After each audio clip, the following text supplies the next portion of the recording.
سلام دوستان عزیز، خوش آمده به کانال targenglish.com. مکانی هست که زبان انگلیسی رو برای شما همچون واسطه معاشرت آسان و قلای می‌آموزاند. و پیش از آغاز کلام می‌خواستم با شما یک چیز رو گویم که اگر شما هم می‌خواهید یگان کلمه، عباره و فراز زبان انگلیسی رو آموزید، پس زبان تاجیکی آن را در کامنت نویسید، ما حتما ترجمه نموده برای شما ویدیو می‌کنیم. خب در این درس می‌خواستم با دو سوالی اعضای گروه جواب گردانم. خب یکم، شهروز قادرов سوال داده است که راه سفید با زبان انگلیسی چی می شود؟ خب واقعا وقتی یک نفر از یگان مکان به مکان دیگر می رود برای سفر سیاحت، شما به او میگویید که راه سفید یا راه سفید خواهانم.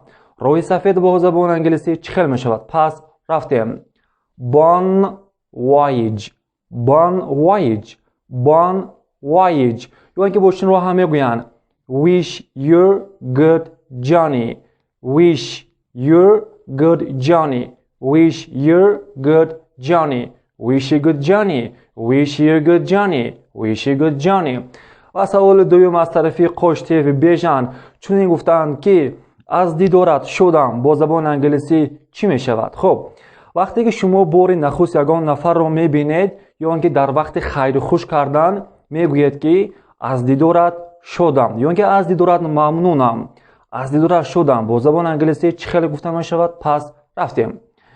Nice to see you، nice to see you، nice to see you، nice to see you. و اگر شما هم میخواهید که یگان کلمه عباره زبان انگلیسی رو آموزید، زبان تاجیکی آن را در کامنت نویسید، ما حتما ترجمه نموده از نام شما ویدیو خواهیم کرد. Bon voyage, nice to see you. Bon voyage, nice to see you. Bye.